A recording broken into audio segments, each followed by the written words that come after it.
Alright, Shalom Akim, Sister Brother Banawar, come back in another video. Through the Spirit and Prophet about Yahawashi, giving honors, goes and praise to Heavenly Father and the Son, Yahawah Yahawashi, our dumb ourselves an apostle of the Green Millstone, who rule on the time of the truth and the sincere salutation. Onto the sincere Akim, pushing his word through truth and sincerity, risking life freedom to do so. Alright. First and foremost, I think about praise and glory to Heavenly Father and the Son, Yahawah Yahawashi. Okay. Double honor themselves an apostle of the great millstone rule in the time of his truth and a sincere salutation unto the brethren, pushing his word through truth and sincerity, risking life freedom to do so. Alright, today through the Spirit and Prophet Yahawashi, we're going to go into more food shortages, basically global shortages, okay? Basically this video is just to shine a light on basically how there'll be rationings, okay? You know, there's going to be rationings in the near future, okay? Grocery store rationings. Kind of like when a product's low, man, they'd be like, oh, like 10 per person or 5 per person, you know, and it's gonna get to the point where, you know, rationing isn't really gonna be the solution, man. Okay, the shelves are literally going to be, you know, empty, okay, as they are right now. You know, you guys are getting a little glimpse of that. All right, so this one is basically just talking about, you know, food fallout war, okay, in Ukraine spreads around the world. Consumer products begin to shrink in size and quantity, okay? Honestly, myself, I ain't gonna lie, in my humble opinion, I didn't even know that, you know, this is really still a problem because they're starting to end a lot of the restrictions and whatnot. So I don't see why they didn't import a lot of foods. But as you can see in Russia, they're actually ceasing a lot of production with products, you know. They're starting off with food, certain foods like Coca-Cola, Starbucks, and McDonald's. They've already done it with social media. I wouldn't be surprised, Slakia. I wouldn't be surprised if they do it with, you know, clothing brands and so on. You know, so basically, we're just gonna go into this, man. This is the shockwaves of global crop markets and from Russian invasion of Ukraine are now spreading into store shelves. Okay, and that's the reason why gas prices are high, because apparently, a lot of the gas comes from Russia. Okay, it gets imported from Russia. You know, those trucks and whatnot, ships. All right, so hey, man, we've been speaking about this, how everything is basically a chain reaction, man. It's all a chain reaction. One thing triggers the next, and that thing triggers another thing. Okay, it says now spreading onto yourselves worries about surging sunflower oil prices, triggering heavy buying over the weekend in Turkey.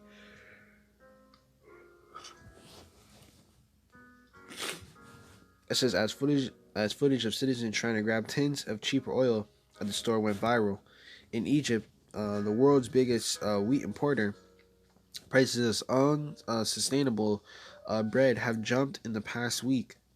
Okay, the war has already driven wheat prices 70% higher in Chicago this year, and it's threatened.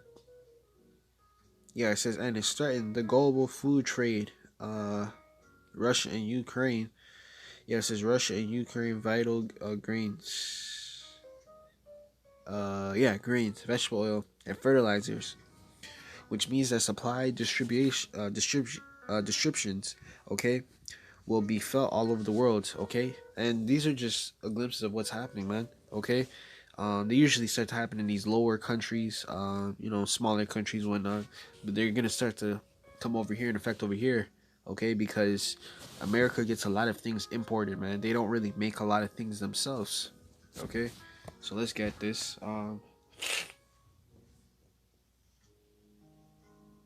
Just give me 1 second. Right, this is Mark chapter 13, verse 8. Right, this is Mark chapter 13 and verse 8, and it says, this is for nations shall rise against nation. And this is literally happening right now. Okay, if nations rise against nations joining cahoots together, okay, right? And basically everyone's picking a side. Okay? Everyone's picking a side. Okay? That's literally what you have going on right now, okay? And you're gonna have a lot of that disrupting a lot of countries' economies, okay? It's gonna be a chain reaction. This economy is gonna be affected in this type of form. Uh, they're probably not gonna get a certain car imported. They're probably not getting a certain car imported, okay? They probably won't get certain foods imported or crops, okay? A certain clothing brand or something, certain foods, okay? It's all gonna be that. This is part of the nations rising against nations. Okay, everything starts out small, man. It's not just gonna be one big boom. Like, oh, boom, World War Three's here, nukes. No, okay, everything starts out small, and then it starts to conspire to something bigger. Okay, it says against the kingdom, and kingdom against kingdom, and there shall be earthquakes in diverse places, and there shall be famines and troubles. These are the beginning of sorrows, right? These are the beginning of sorrows for people.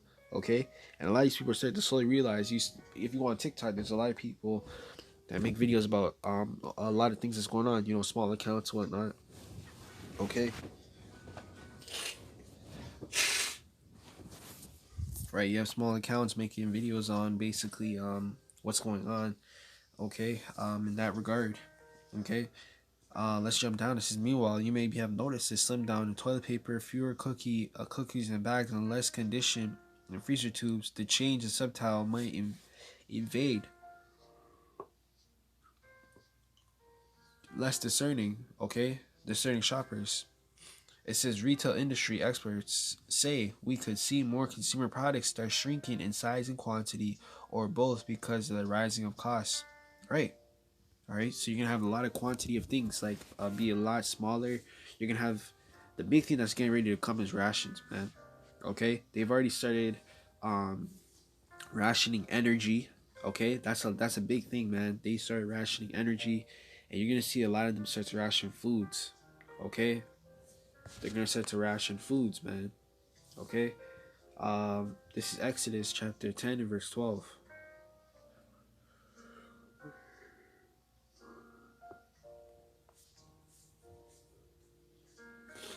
Actually, we'll get Second Chronicles. All right, this is Second Chronicles. Right, Second Chronicles chapter 7 verse 13. It says, Second Chronicles chapter 7 and verse 13 says, it says, if I shut up heaven that there be no rain, or if I command the locusts to devour the land, or if I send pestilence among my people, right? And these are the things, okay, especially known in Egypt, okay?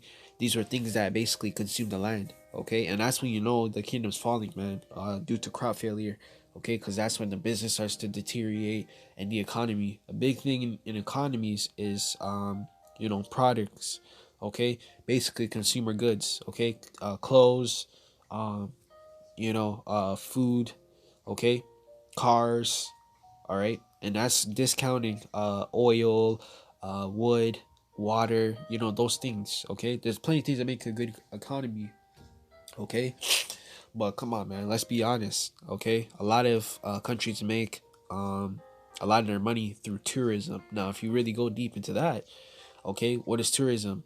Okay, attraction sites, foods, man, foods, okay, foods, man. That's a big thing.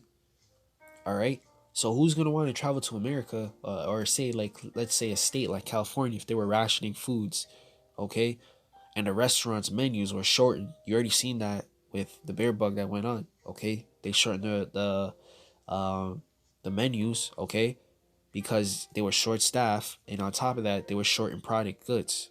Okay, so you're going to start to see more of this frequently.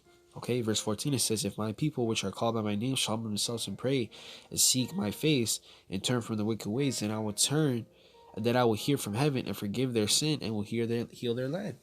Okay, and this is basically directed more towards Jake, because you have Esau, man. You have a lot of Edomites are well off, man. They're prepared. Okay, and basically the average you could say Edomite, they're already always prepared. Okay, they have stocked up. They have food, guns. That's some sort of prepper. Right? They know that just in case anything. But Jake, Jake has no ounce of awareness okay, in society. Not even the thought crosses their mind of all hell breaking loose, man. Okay, but Esau knows in the back of his mind, he knows that something can pop off. All right, it says record levels of inflation, mean households are paying more every day in purchases. Okay, not even just with products, but you're gonna see a lot of bills go up. Okay, electricity bills, water bills. Again, man, everything's inside to ration, man. Okay, it says items like paper products, shampoos, as well as beverages. Okay, and you know it's gonna get hard times when your daily necessities like food, okay, toothpaste, you know, especially women, they need their menstrual cycle, you know, makeup, all those things. When those things start to get expensive, you're gonna see a lot of people start to get angry. It says as well as food and beverages and products, companies can raise prices, and they are many. Others are charging customers the same price while offering less. Okay, so they're gonna offer you less and boost that price up. And again, what did we talk about the other day? We talked about um, uh, I think it was price and demand, cause and demand. I think that was the term. Okay, Slovakia, a little under the weather, but yeah, okay. Cost and demand. So cost and demand. You know, with the less the product is being pushed in, you know, your economy, okay, the price is gonna go up, and people are gonna want it more and more. The desire for it goes more and more. So what are these people gonna do? They're gonna charge more, man. Okay, they're gonna charge more. So this is Exodus chapter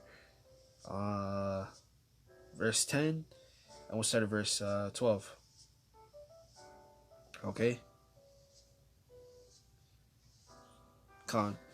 It says Slovakia.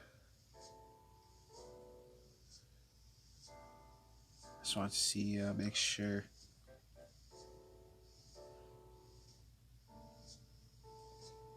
Oh man, Slovakia, bear with me, Akims.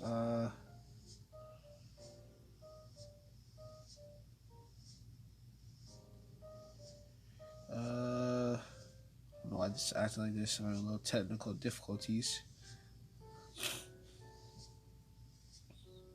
Okay, so this is Exodus chapter. I don't know. Shoot.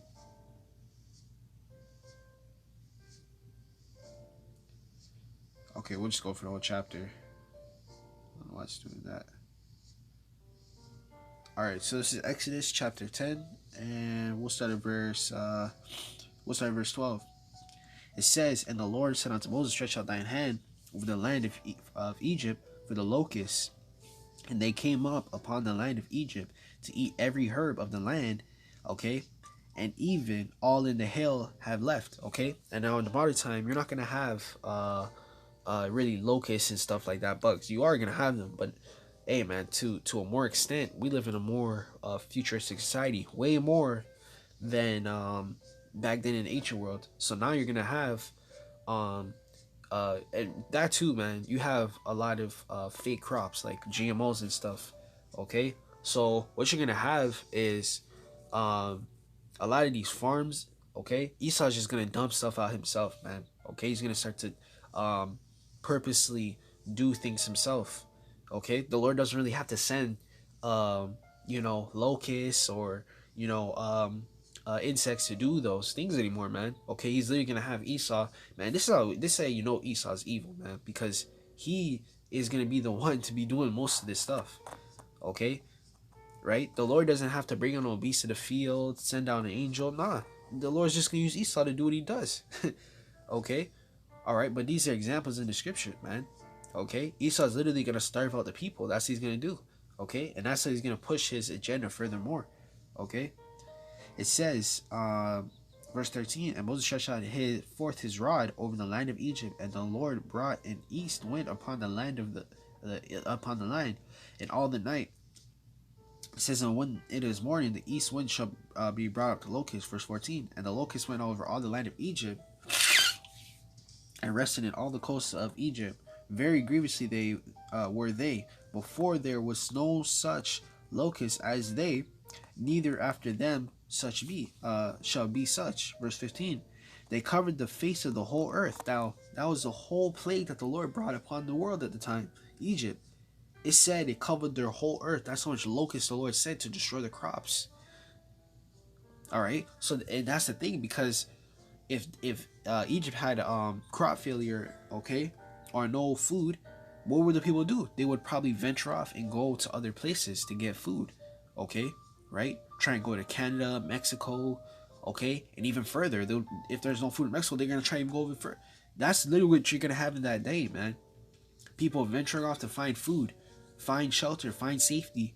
They're gonna go to Mexico, Canada, up in the mountains, the wilderness. The scriptures literally talk about this, man. Okay. It says that rested over the coast of Egypt were very grievous, meaning vicious. They were vicious, man. The locusts were severe. Okay, they were not no easy they were there to do a job, man. Okay, before them there was no such thing as locusts, neither such Slakia. Yeah, the whole earth and the land was darkened, and they did eat every herb of the land and all the fruit of the trees. That's how there was so much locusts that it was dark in that day. You couldn't see nothing, man. Okay. It says, and remained not any green thing in the trees, right? And these people are gonna get so desperate here with food. They're gonna start to eat each other. They're gonna start to eat like things like grass, garbage, okay, plants, garden plants. They're gonna try to eat that in that day. The Lord's gonna destroy everything, man. Okay, especially too because that day is gonna be dark. There's not gonna be no sunlight. The weather's gonna be everything's gonna be under the weather. It's probably gonna be freaking a weird type of weather, energy out there. Okay, I hope you know that your food has vibration to it. Plants, crops have vibration. Okay, that's how they need sunlight. They need consistent attention. Okay, water, sunlight. All right, food and crops and all those things have vibration as well. That's why when a lot of meats tampered with has cancer in it, because the animals are tentatively proper to. They're slaughtered viciously, like they cut their necks and all that. They don't just give the animal a clean shot, like a quick death, man. They torture those animals, man. Okay, that's why a lot of these food. Okay, these people be eating all these bugged out food, these GMOs. Why do you think they have a certain spirit on them, man? Okay, your food has vibration to it, man. Okay, it says, and there remained no green thing in the trees and the herbs in the field throughout the land of Egypt. Verse 16. And Pharaoh called for Moses and Aaron in haste, and he said, I have sinned against the Lord power. Okay, that's pretty much all there, man. That's pretty much all the meat there. All right, I just want to give you the vision of crop failure, man. Okay, and in the modern times, Esau is literally gonna do majority of this stuff, man. He's gonna we went over it a whole bunch of times. Okay, the farmers throwing out foods, gallons and thousands of pounds and millions of pounds of meat. Okay, basically dairy, to sum it up. Meat, okay, herbs, all that stuff, man. Okay, all right. That's how these shelves are emptying too. They're holding back foods and supplies. Okay, you have shortages and even other things, man. We went into all that, man. It's only gonna continue to get worse, and you're gonna again, man. I'm gonna basically put this. I don't know if I name this title, but it's probably gonna be something to do with rationing, because that is the future of America, man. Okay, it's gonna go from rationing to desperation, man. All right. So with that, man, Lord, this lesson was edifying under there. Okay, this lesson was edifying. Okay. We give all praise and glory to Heavenly Father and Son, Yahawashi, double ourselves an apostle of the great millstone, ruling time of this truth, and a sincere citation unto the brethren. Push this word through truth and sincerity, risk on life, freedom to do so. Okay? Until next time, I'm going to say Shalom.